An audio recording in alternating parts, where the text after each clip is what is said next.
Olá, você que se interessa pelo agronegócio do Brasil. Essa é uma iniciativa justamente para trazer informação de qualidade e dentro do nosso segmento. A ideia aqui desse podcast, desse projeto, é trazer informação sobre o agronegócio do Nordeste e, em especial, a todo o setor produtivo e a quem está envolvido nele da nossa região. Hoje, a título de primeiro episódio desse programa, nós estamos trazendo Renato Leandro, que logo mais eu vou falar a respeito aqui do currículo dele, e nós vamos trocar uma ideia que com certeza vai ser do seu interesse. Ao longo do programa, a gente vai discutir vários assuntos, e dentre eles, um que com certeza chama muita atenção, principalmente de quem está começando a carreira, quem está na universidade, quem está construindo, dando os primeiros passos nesse que é o maior negócio do mundo, tá bom?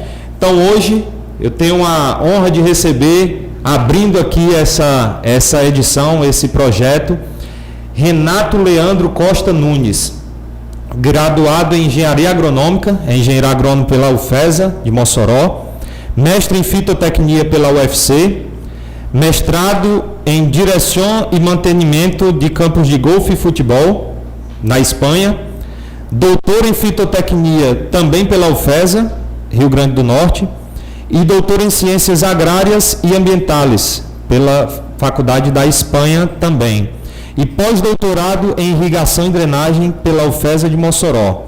Mas a gente estava brincando há pouco tempo, se contasse para se aposentar, você estava bem pertinho, né, meu amigo? Tem. Então, Renato, seja muito bem-vindo.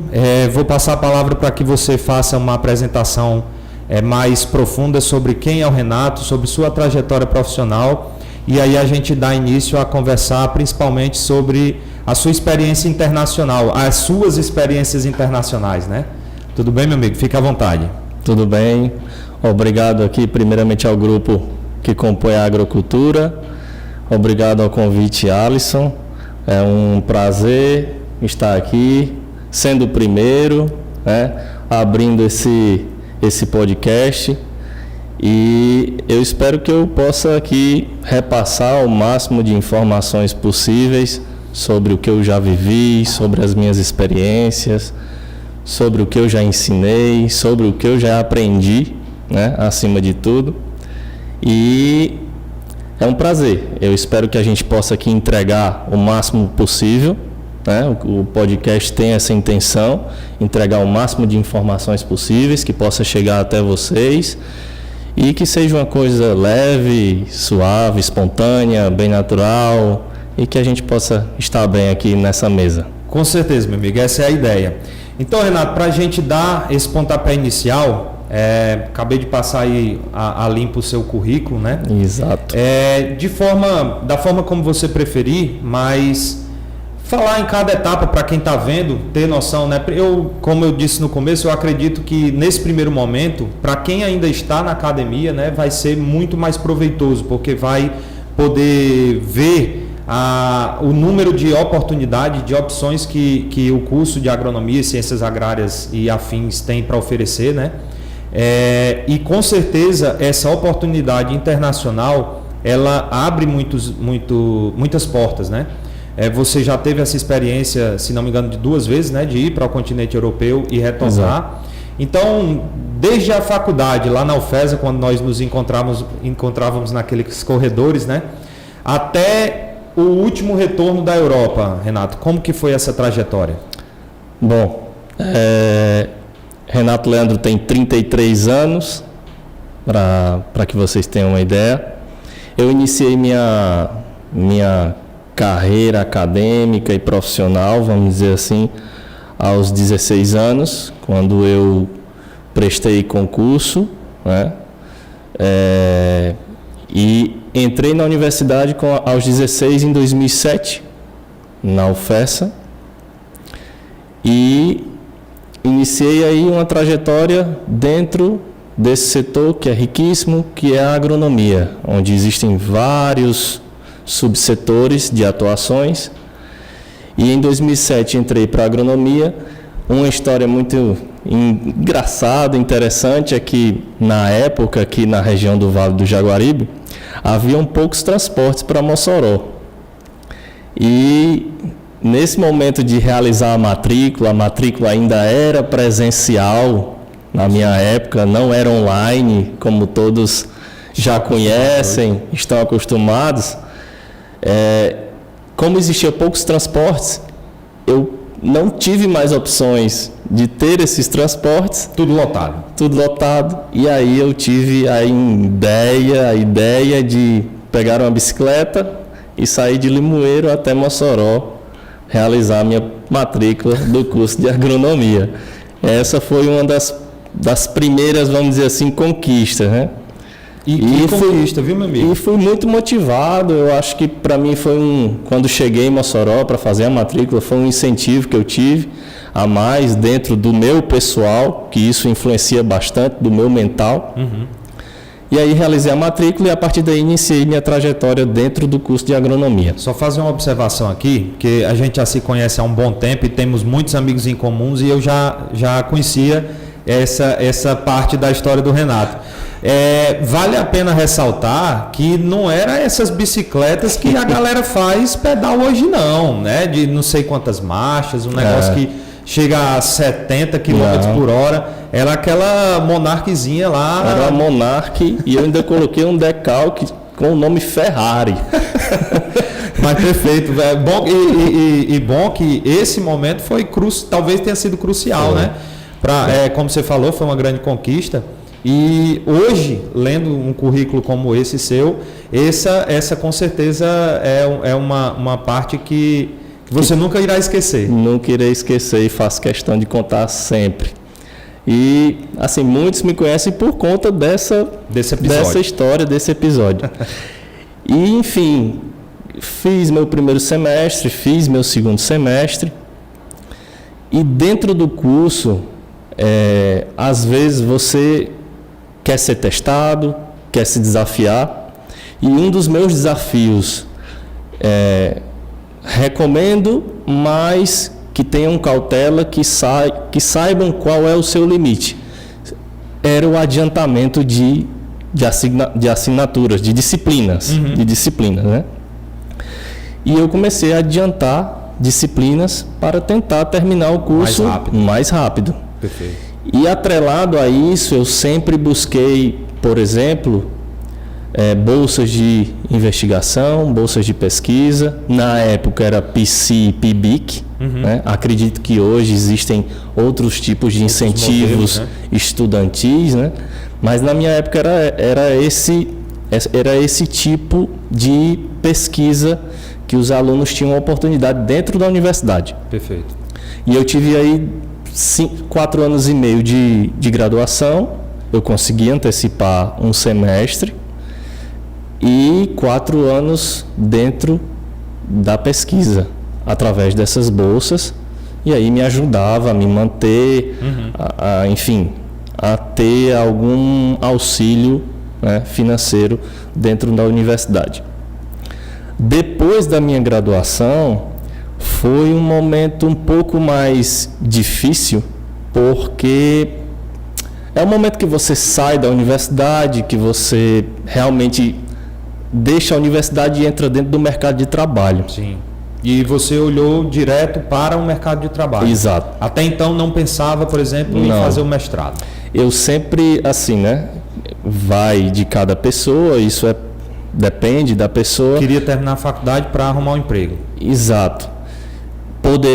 Tinha na mente de voltar para a academia, mas queria um pouco de experiência de campo. Tá. Que eu também não acho errado. Não acho que cada um tem sua forma de pensar. Na verdade não tem fórmula, né? Exato, exatamente. E eu fiz isso, distribuí meu currículo na região, na verdade, para algumas empresas. Não fui chamado, fiquei naquela expectativa e aí comecei a pensar em outros ramos, não só o da agronomia. Isso era 2012? 2011. 2011. Metade de 2011. E havia alguns conhecidos no ramo alimentício e eu conheci a senhorita Érica. Um abraço, Érica, se caso você estiver me vendo. Com certeza vai ver. Com certeza. Agradeço até hoje a ela, que me deu uma oportunidade numa pizzaria. Então, vamos dizer assim, o meu primeiro emprego, né, que eu também tenho muita honra, respeito todos os entregadores de pizza aí do Brasil, trato super bem, porque eu já passei por isso. Meu primeiro emprego foi ser entregador de pizza. E nessa época de entregar pizza, você querendo ou quer não, você conhece muita gente. Sim. Né? As pessoas que vão visitar, enfim, você conhece muita gente, conhece empresários. Era um restaurante renomado, também na região de Mossoró. E um dos empresários que ia ao ambiente onde eu trabalhava precisava de um engenheiro agrônomo, na época. E aí pediu informação à universidade. E aí o professor Eudes, Sim. acredito que você conheça, Claro. ou conheça, Sim. o professor Eudes indicou: olha, Gorjas, um abraço, Gorjas. Olha, Gorjas, eu tenho um cara aqui que é bem disposto, bem ponta firme, que pode te ajudar. E aí o Eudes fez questão de dizer: mas ele está entregando pizza. Isso é que é bom. Aí o Gorjas disse: rapaz, eu tenho interesse. E no final das contas eu entregava pizza ao Gorjas e foi bem engraçada a história. Ele vai te contar, se caso você... Com certeza. Próxima ida lá eu vou perguntar para ele. Se você tiver contato com ele, ele vai contar a história e ele vai confirmar tudo que eu estou falando aqui. E foi bem engraçado e foi a partir daí que eu comecei a entrar em fazenda. E aí eu fui para a fazenda do Gorjas, tive uma experiência muito boa com as demais culturas, por exemplo, mamão, cebola branca, né? Que a gente chama de cebola branca e cebola roxa. Sim. Mas lá na época era a cebola branca. Mamão, cebola branca, banana e milho. Então foi ali um alicerce, vamos dizer assim, de conhecimento, seja na área de irrigação, seja na área de nutrição, seja na área de manejo, um pouco de gestão. Fazenda é um mundo, né? Fazenda ela molda você com um pouco de tudo. De acordo com o segmento. De acordo com o segmento, se é HF ou se é grandes culturas. E você vai começando a conhecer e vendo qual é o seu potencial dentro da agronomia. Perfeito. E eu fiquei em Gorjas um ano. Eu saí de Gorjas, com todo o respeito do mundo a ele, mas saí muito por conta do início do período seco aqui na região do Vale. Foi ali de 2012 até 16. Até 16, 17, exatamente. Foi esse período. E no primeiro ano, essa região de Baraúna sofreu muito.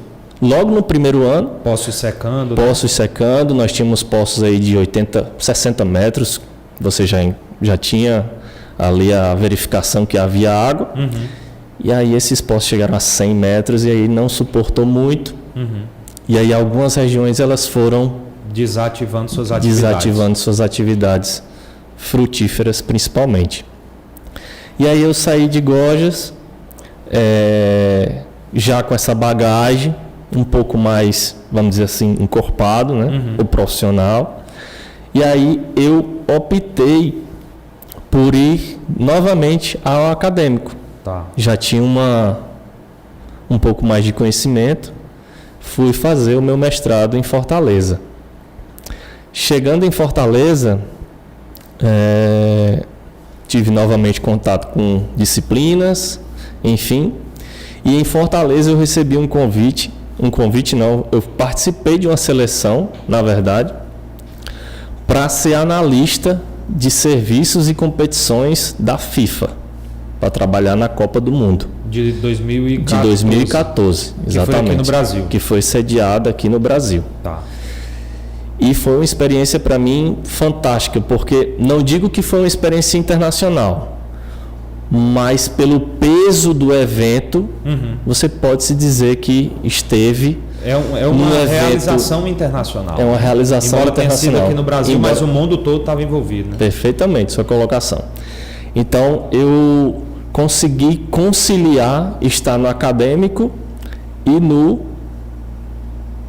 na prática. Né? Até porque dá uma aliviada naquele período de Copa, né? Brasileiro gosta muito de futebol e esse negócio todo, então com certeza dá para conciliar.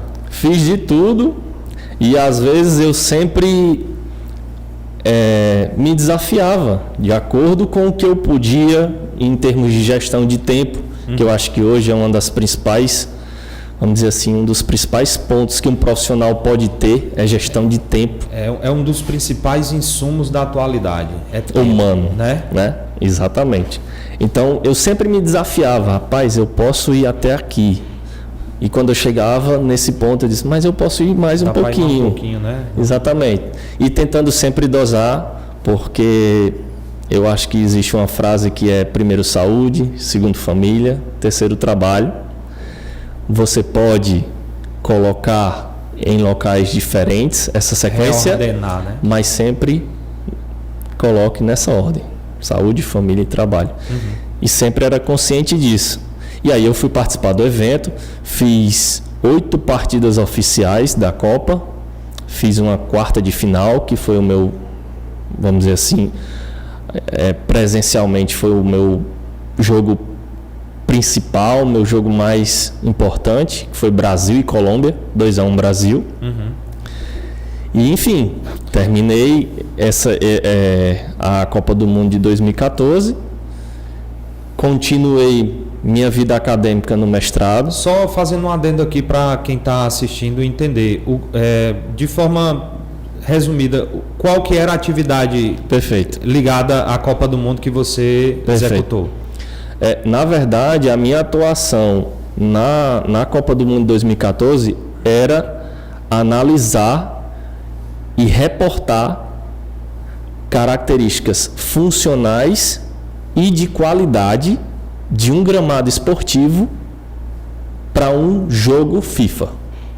Padrão FIFA de qualidade. Padrão FIFA de qualidade. Antes tu receber um treinamento, uma orientação, Semanalmente, a gente reportava informes. A condição do gramado. A condição, quantos cortes, a altura de corte, temperatura do perfil de solo, umidade do perfil de solo, adubações que eram realizadas, aplicações que eram realizadas também. Então, um pouco parecido com a agricultura, mas dentro de um campo de futebol com 105 por 68, que eram as medidas oficiais de um campo. Perfeito. Então, uma área que deve estar muito uniforme, muito homogênea, é uma característica dos campos de futebol. E a gente tentava reportar o máximo de informações possíveis, para a FIFA.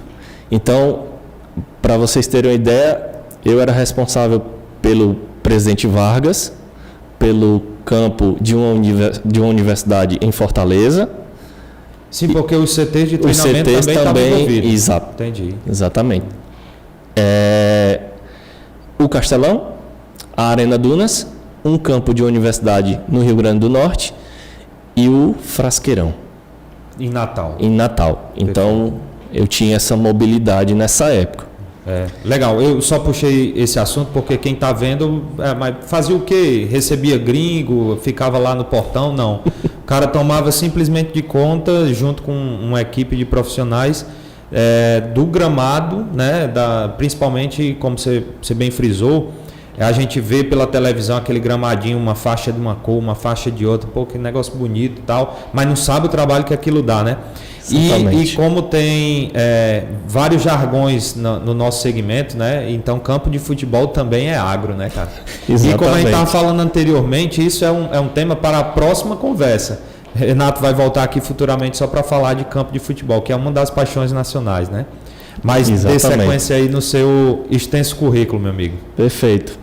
Então, após a minha experiência Copa do Mundo, eu continuei vamos dizer assim, meu mestrado, né? Minha área acadêmica, vamos dizer assim, na UFC, no Ceará, aqui, na capital.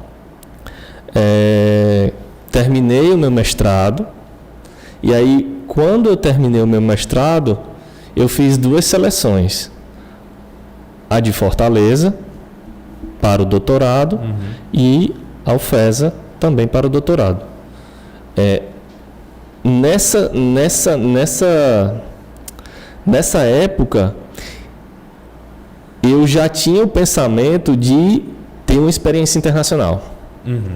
Eu já havia tentado no mestrado buscar informações, porque uma dica que eu dou para todos os estudantes do Brasil é que vão atrás de informação, de seleções, de capacitações.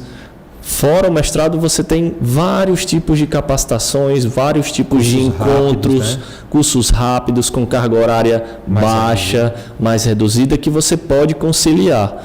E, atrelado a isso, conhecer pessoas. Sim. Fazer o famoso network, que é muito conhecido hoje, né?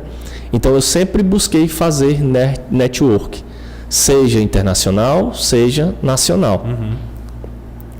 E essa eu passei nas 2 seleções, e o peso de escolher a UFESA foi pensando em ter a minha experiência internacional. Com todo respeito ao quadro de funcionários da UFC, que é excelente. Um abraço a Alexandre Bosco, meu orientador de mestrado. Excelente o quadro de funcionários da UFC, mas eu queria conhecer pessoas novas, e eu não tive contato com a pós-graduação da UFESA. E aí eu escolhi ir para a UFESA. Eu agradeço todo dia em conhecer o professor Francisco Bezerra Neto, um cara muito sério, muito persistente, profissional, muito bom. A verdade é essa. E o professor Bezerra, ele me ajudou muito em ser um profissional mais capacitado na área acadêmica, de tentar escrever o melhor possível, de entregar o melhor resultado, o melhor possível. Ele tentava extrair da gente 110%. Estava ali sempre ao nosso lado. E o currículo dele também ajudou na minha decisão, né? Tentativa e decisão de experimentar, de conhecer, de viver essa fase internacional. E aí, no decorrer do doutorado, no meu último ano, eu decidi participar de uma seleção nacional do Brasil, onde você tinha a oportunidade de realizar o seu doutorado sanduíche. E nessa tentativa, nós estudantes não sabemos quantas vagas são, né? Você apenas envia o seu projeto, envia o seu currículo, envia o currículo do professor e, enfim, várias informações que o CNPq, na época, pedia, né? Exigia para ser protocolado, né? A sua entrada. E eu fiz de tudo. Inicialmente eu tentei Estados Unidos e Austrália, mas recebi vários nãos, não por falta de competência, mas por os professores naquele tempo, eles não poderiam receber, porque às vezes recebem de outros países. Sim. E o quadro de estudantes que estão ali fazendo pesquisa, trabalhando, ele está um pouco inflado. Até porque são vagas concorridas pelo mundo todo. Exato. Né? Então existe um limite para comportar. Perfeitamente. E nessa minha tentativa, eu conheci um professor chamado Alfonso Domingues Padilha, que é do Centro Regional de Estudos del Agua, que está localizado em Castilla-La Mancha, em uma cidade chamada Albacete. E eu enviei uma carta para ele, um pedido, na verdade, explicando todo o projeto, As características das regiões aqui, Parecidas, né? na região semiárida com Castilla-La Mancha é um pouco parecida, né? Vamos dizer que semelhantes. Lá chove um pouco menos, mas enfim, eram regiões que tinham essa mesma característica climática, temporal, vamos dizer assim. E ele achou interessante o projeto, eu escrevi esse projeto, e ele foi e me chamou para ter uma entrevista online, né? E fui aceito pela universidade, e uma vez você sendo aceito pela Universidade de Castilla-La Mancha, você recebe documentos com assinaturas, né, dos seus orientadores de lá, futuros orientadores, que poderiam ser orientadores de lá, e a gente anexa também a plataforma do CNPq. Tá. Então tudo é muito alinhado, conciso, seguro. E você envia, por exemplo, esses documentos, na minha época era em setembro, eu vim receber o resultado em janeiro de 2018, ou seja, leva um tempo, Sim. porque vários investigadores, vários professores de outras universidades do Brasil, né, vão avaliar. E eu tive a surpresa que foram só 2 vagas no meu setor. Eu fiquei em segundo e um rapaz, também agrônomo, do Mato Grosso, ficou em primeiro. Ele foi para o México, eu fui para a Espanha. Então, eu fiquei bem surpreso e orgulhoso do que eu havia escrito, proposto entre professores, tentando ali fazer uma espécie de criar laços entre o FESA e Castilla-La Mancha, que era a universidade que eu pretendia. E depois disso, depois do recebimento da notícia, e aí sim eu tive meu primeiro contato internacional dia 14 de março de 2018 na Universidade de Castilla-La Mancha. E a princípio, quando você se depara com outro país, por mais que as regiões sejam parecidas, né, seja a região semiárida, seja a região de Castilla-La Mancha, você acha que também existirá culturas parecidas. E não é verdade. Toma o primeiro choque de realidade. Eu já tomei meu primeiro choque cultural alimentício quando eu cheguei lá. E, por incrível que pareça, eu comecei a ver 4 estações definidas, né? Aqui a gente só tem a quente e a quente que chove, né? Exato. Então, somos acostumados com temperaturas entre 25 e 35 graus durante todo o ano, com um dia aí com mínimo 10, né? De sol, 10 horas de sol, vamos dizer assim, 10 horas de luz. E lá nós tínhamos 4 estações definidas, verão, outono, inverno, primavera, e foi outro choque para mim. Sim. Questão de adaptação, eu já cheguei num frio de 4 graus, e você começa a perceber que o período ativo na agricultura, principalmente nessa região, Castilla-La Mancha, seria de maio a setembro. Porque é o período que tem mais luz, tem mais temperatura. Sim. E aí você vê algumas culturas semelhantes, como milho, como cebola, um pouco a uva, né, que também não deixa de estar ali naquela faixa de produção nesse período, mas outras culturas que eu nem imaginava, como alho, como batata inglesa, como olivo, que você não, laranja, a área de citros também um pouco mais forte. Então, para mim foi um choque de realidade, mas uma experiência fantástica. Recomendo a todo mundo que faça, se tem interesse, claro, de conhecer Essa outro foi país. a tua primeira ida? Essa foi a minha primeira ida. Trabalhei com alho, trabalhei com batata, né? E para mim foi fantástico. Conhecer os produtores, conhecer um centro de investigação que é, vamos dizer assim, respaldado dentro do país, espanhol.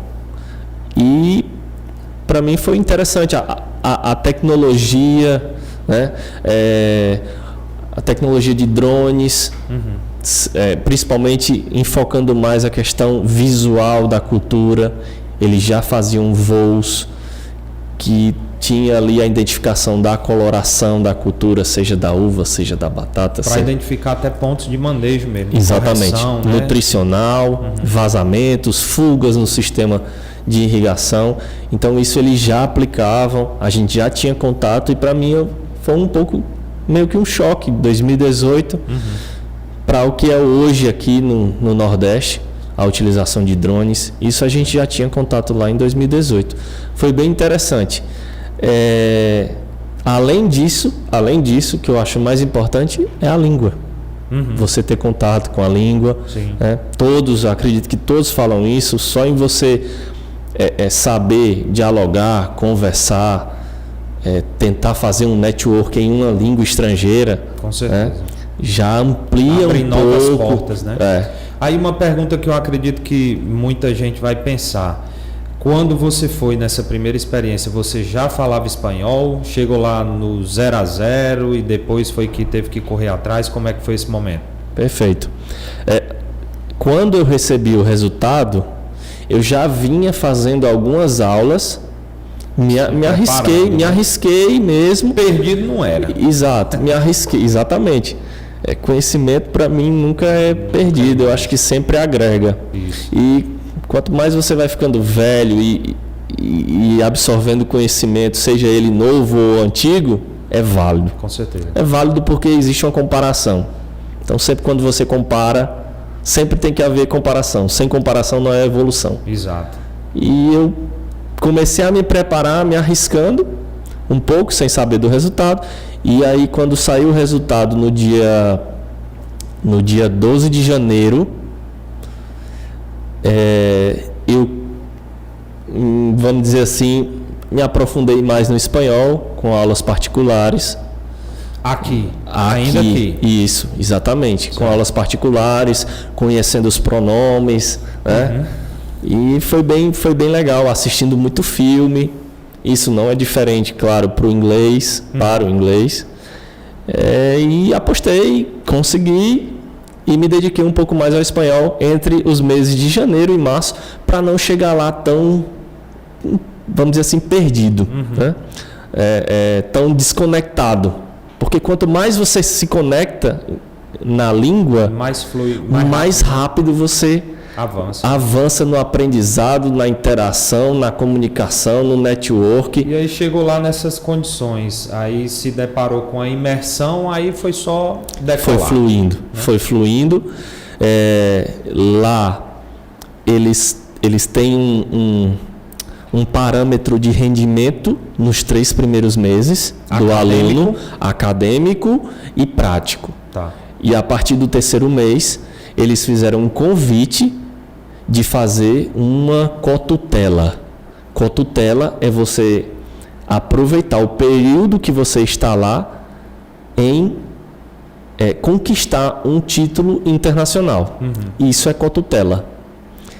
E as universidades, elas têm essa alternativa para o estudante que vem de fora, de haver essa cotutela.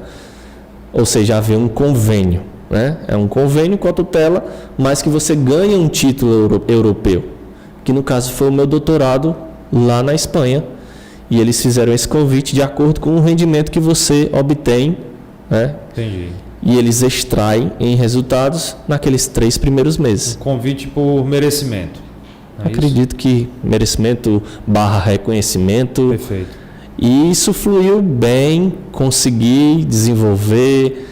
Eles trabalham, na minha experiência que eu tive, foi muita programação, estimativas de produtividade, a cultura ainda estando pequenina, né?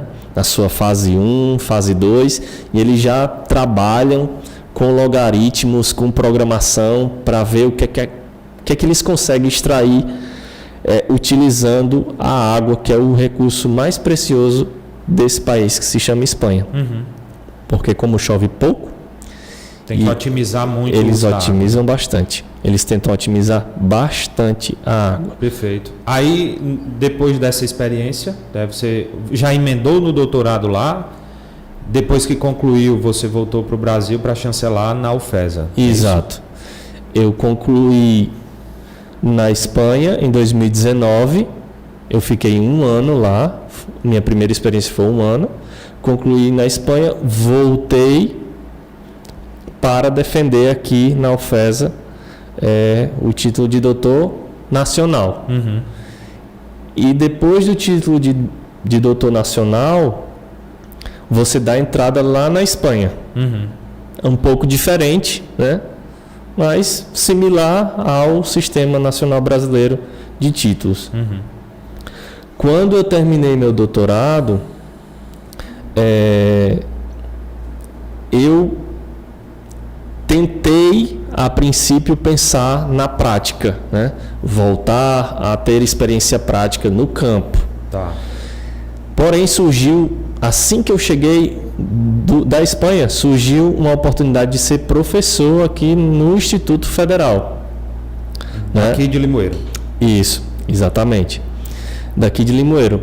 E eu fiquei muito empolgado porque você vendo a experiência internacional e aí surge uma oportunidade, uma vaga, mesmo sendo professor substituto, que não deixa de ser uma honra dar aula, você ter essa experiência, saber se expressar em público, falar, gestionar com mãos, com a própria fala, achei sensacional. Então, mais um desafio para Renato Leandro durante sua carreira.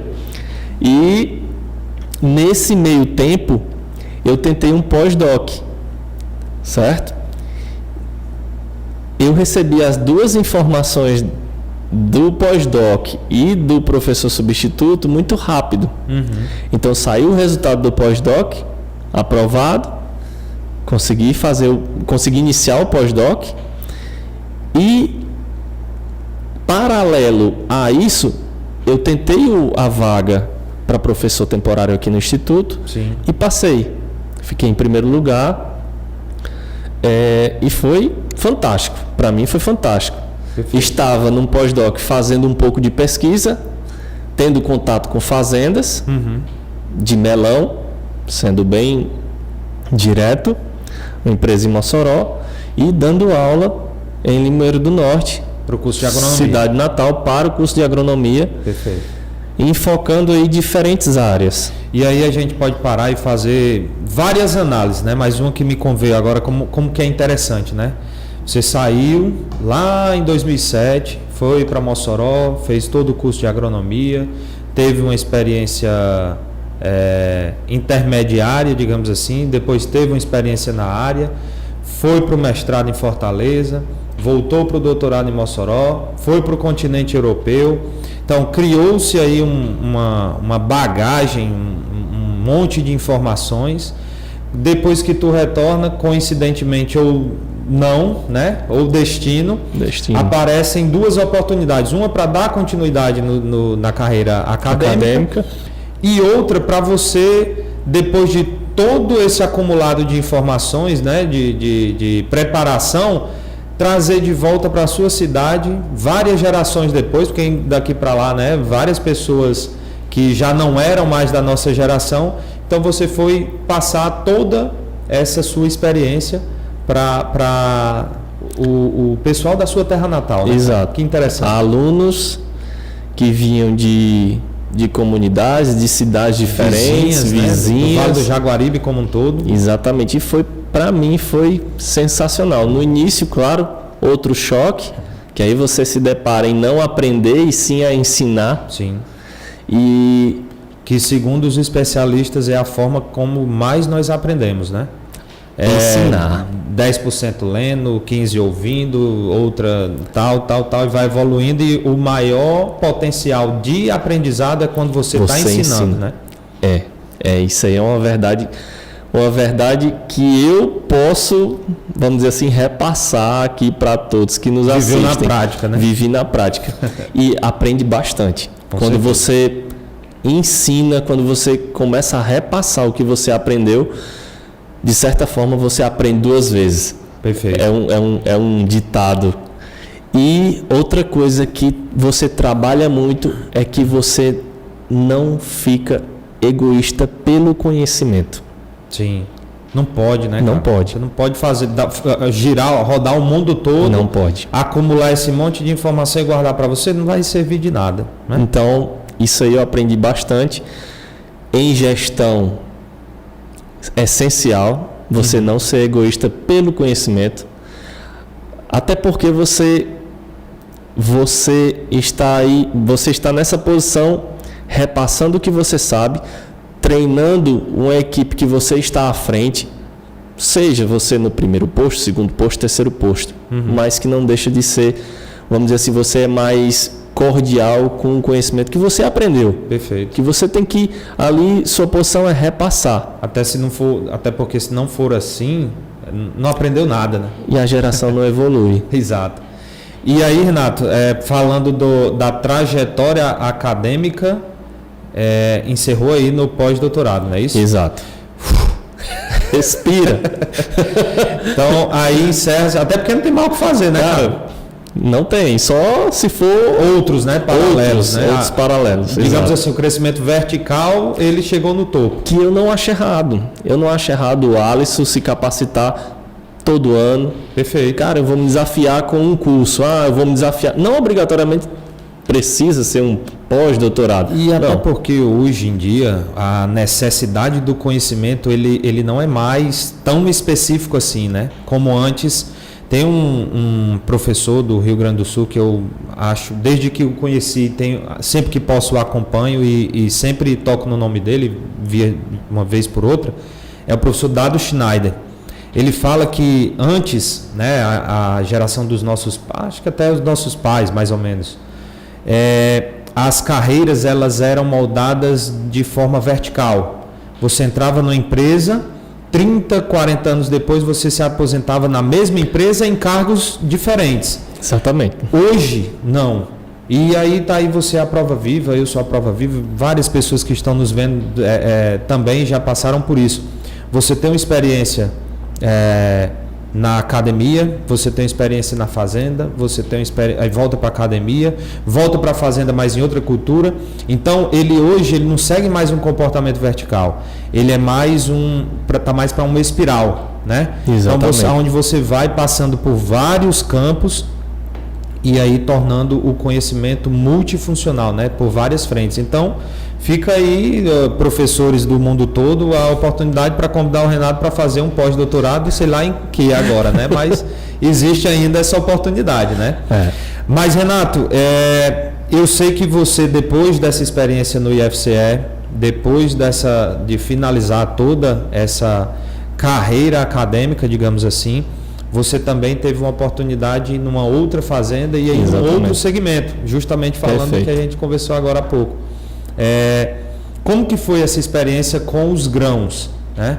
E aí se deparar com tudo que o grão traz, né, cara? É um mundo... Extensão, né? Áreas muito grandes. Exatamente. Pouca gente envolvida, né? Diferente da fruticultura. E como é que foi essa experiência? Ok.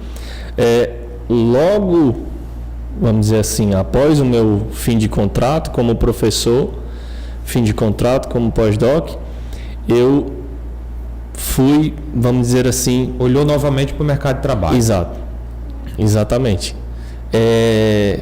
Tudo que o Alisson falou agora é reflexo de um profissional eclético, ou seja, que tem multifunções, que não tem medo e que meio que não se joga, mas ele está ali proposto a enfrentar o desafio. Perfeito. Então voltei ao mercado de trabalho, né, ao mercado prático, estive numa fazenda aqui na região e me deparei com culturas como algodão, soja, milho, com um pouco menos de área, milho principalmente, mas soja e algodão foram as principais. Carro-chefe. Exato.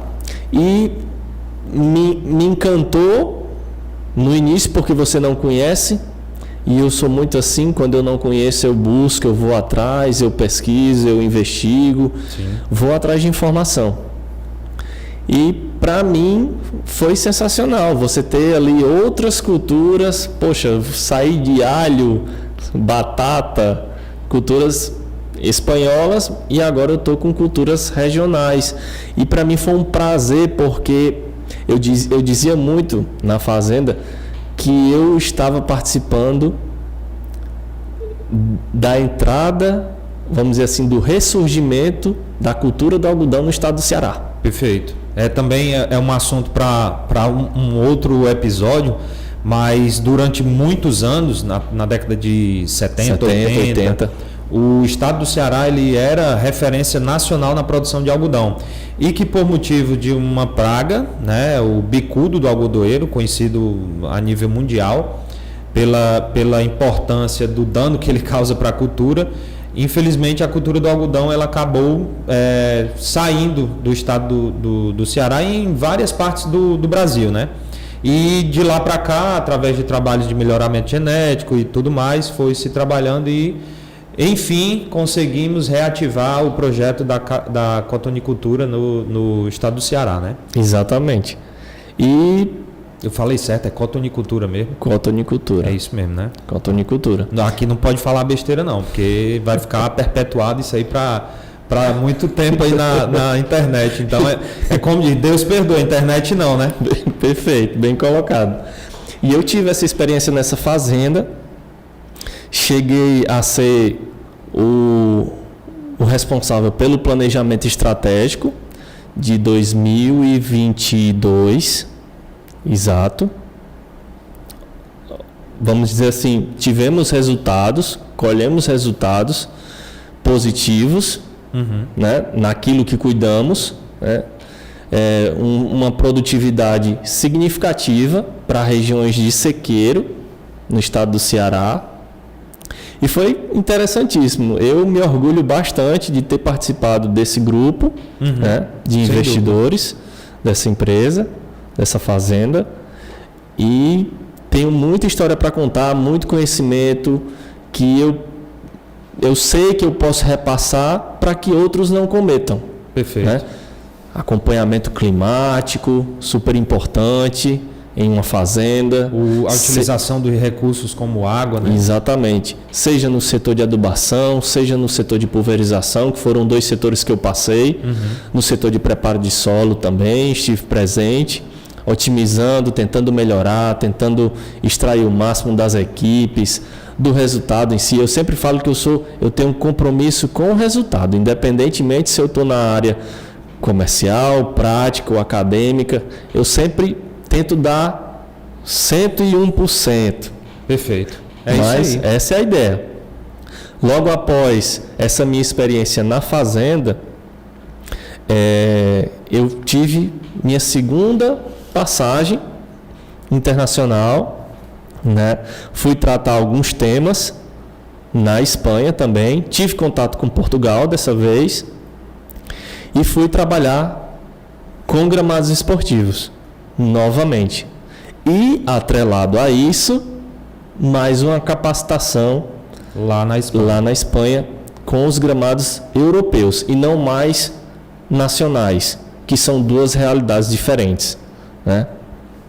Quando a gente tiver outra oportunidade, a gente pode esmiuçar mais o porquê dessas realidades, com variedades diferentes. Pelas minhas contas aqui, diante de tudo que a gente conversou, nós temos aqui pelo menos uns 14 temas para a gente aprofundar. Então você ainda vai voltar muitas vezes por aqui, viu? Vai dar tempo. Não é hoje, mas vão ser outros episódios, viu? Não, tudo bem.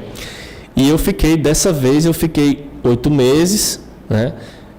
Fiz jogos da La Liga, né? Fiz alguns jogos da La Liga, fiz um jogo. La Liga, para quem não é muito íntimo do futebol, diga aí alguns dos clubes que fazem parte da La Liga e que você preparou os gramados. Para enquanto o cara estava lá, os amigos e as amigas que estão nos vendo, tomando uma cervejinha e tal, comendo um churrasquinho e assistindo aquele futebol de alto nível, quais foram os gramados que teve ali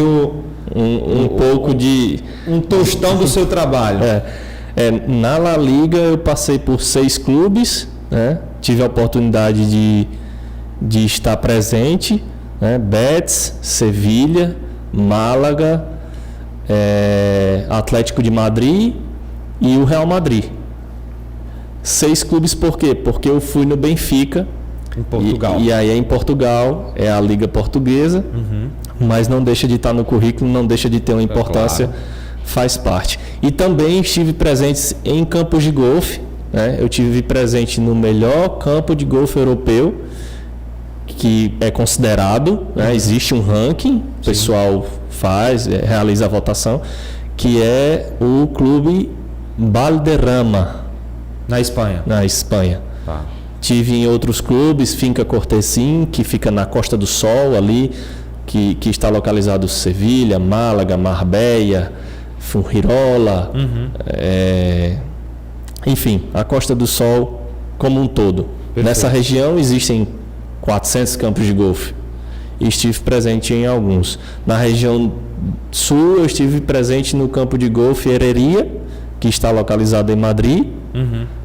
Campo de golfe clássico, lindo, com um monastério, e a gente se dedicava à grama, né? Dedicação total à grama. Por quê? Curiosidade. Porque a grama é tratado como uma cultura. Sim. E como um milho, como uma soja. Na Europa ela é tratada como uma cultura. Pelo grau de importância que tem, né? É o mesmo. Só são funções diferentes, né? Funções diferentes. O pessoal trabalha com agricultura para alimentação, seja humana, animal, e a grama é para uma parte mais lúdica, né? Que é o esporte, né? Deporto e lazer, que eles chamam, né? Deporto e lazer, exatamente. Renato, cara, como tudo que é bom passa rápido, já estamos aí caminhando para quase uma hora de bate-papo. E foi pouco diante do seu currículo, da sua trajetória, né? E é porque nós ainda omitimos aí o antes e ainda tem o depois, né? Desse trechinho de sua trajetória profissional e acadêmica, meu amigo. Então, como eu lhe falei, com certeza faremos novas oportunidades para a gente tratar sobre outros temas. Eu acredito que o próximo tema será os gramados, e aí para a gente conversar mais sobre essa grande paixão do mundo todo que é o futebol, né? Os gramados de futebol, para você detalhar, para quem tenha essa curiosidade ficar mais por dentro. Como a gente conversou outro dia, eu tive várias perguntas, com certeza não vai ser diferente. Com o golfe é a mesma coisa, embora não seja muito comum. Tem golfe no Brasil? Não, tem, né? Mas não é tão comum assim, né? Mas com certeza é um tema que vai surgir inúmeras curiosidades, sem dúvida. E aí, caminhando aqui para o fim, eu gostaria de perguntar 2 coisas antes de lhe dar a palavra para você fazer as considerações finais, tá? O que você, falando do agro, e aí você pode envolver os campos de futebol, do agro em geral, né?